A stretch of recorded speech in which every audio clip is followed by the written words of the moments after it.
संविधान सभा का क्या हो गया? गठन हो गया। संविधान सभा का जब गठन हुआ तो सभा में कितने सदस्य हो गए?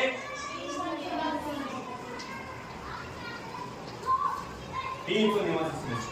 अब इन सदस्यों की उस कैबिनेट मिशन ने क्या बुलाई? एक बैठक। कब बुलाई? 9 दिसंबर 1946। जब कोई बैठक होती है तो उसका एक प्रमुख होता है, उसको बोलते हैं क्या? अध्यक्ष। तो इसमें भी एक अध्यक्ष चुना गया, तुरंत पे फटाफट अस्थायी चुन लिया गया। किसको चुन लिया गया?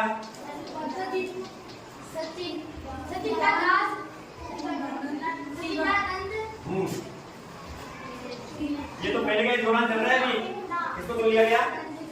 सच्चिदानंद सिन्हा को इसका अध्यक्ष चुन लिया गया। पर 2 दिन बाद वापस से बैठक होती है सेकंड वाली। कितनी तारीख को बताओ? 11। इसमें स्थायी अध्यक्ष चुना जाता है किसको? डॉक्टर राजेंद्र प्रसाद। कौन सा मिठाई वाला था? मिश्री वाला था? कौन सा था रे? कौन सा प्रसाद था वो? दोनों में कोई सा नहीं था? वो संविधान के लिए प्रसाद था, हमारे देश के लिए प्रसाद था, है ना? तो डॉक्टर राजेंद्र प्रसाद को क्या बना दिया गया? उस संविधान सभा का क्या बना दिया गया? और वो भी कैसा? परमानेंट। ठीक है। बाद में यही डॉक्टर राजेंद्र प्रसाद स्वतंत्र भारत के क्या बन जाते हैं? क्या बन जाते हैं? राष्ट्रपति। पिता मतलब कौन है? क्योंकि पिता तो कौन है? महात्मा गांधी को संबोधित करते राष्ट्रपति बने स्वतंत्र भारत के प्रथम। ठीक है। ये दूसरी बैठक होगी। अब बैठक हो गई, बैठक में चर्चा हुई कि यार हम भारत के लोग हैं, सीधे साधे हैं, हम भारत ने किस प्रकार के अब तक काम किए जनहित के, इस विश्व को कल्याण करने के लिए कैसे कैसे काम किए, तो हमारा संविधान कैसा होना चाहिए। तुम सीधे बैठो भाई। यहाँ की जो संविधान सभा बनी ये पूरे देश का प्रतिनिधित्व करती थी। इसने विचार विमर्श किया कि किस प्रकार का हमारा संविधान हो। ऐसे दस्तावेज तैयार किए और दस्तावेज तैयार करके क्या हुआ? 13 दिसंबर को। अब बोलो 1946 को किसके द्वारा? पंडित जवाहरलाल नेहरू के द्वारा। किसके द्वारा बोलो?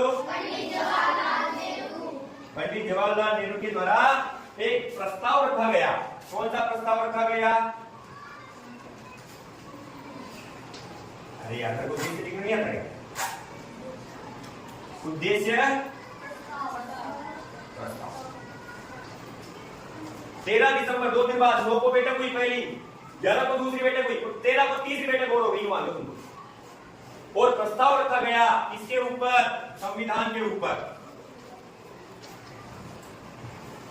समझना, प्रस्ताव का मतलब कि हमारा संविधान कैसा रहने वाला है, यानी स्वतंत्र, हम भारत के लोग संपूर्ण प्रभुत्व संपन्न, सबके लिए समानता का अधिकार, सबको समता का अधिकार, धर्मनिरपेक्ष। कुछ चीजें बाद में जोड़ी गई, वो जब हम प्रस्तावना पढ़ेंगे तब पूरी डिटेल आ जाएगी। तो ये प्रस्तावना किसके द्वारा पढ़ी गई? पंडित जवाहरलाल नेहरू के द्वारा। कब पढ़ी गई? ये उद्देश्य प्रस्ताव था ना, यही संविधान बनाने का आधार हुआ।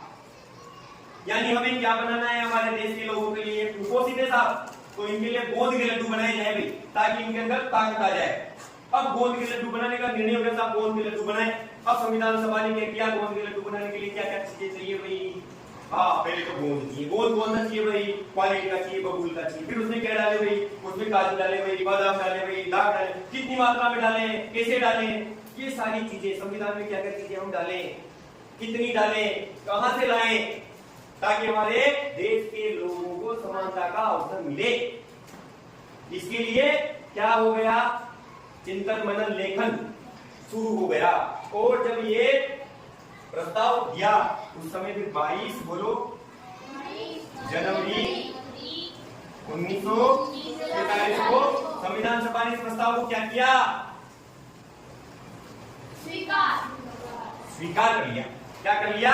स्वीकार। उससे पहले तो चिंतन मनन हुआ कि वास्तव में ही हमारे देश के लोगों की दुर्बलता दूर करने के लिए गोंद के लड्डू की जरूरत है क्या? विचार विमर्श हुआ और फिर लास्ट की हाँ यार गोद में लड़की की जरूरत है।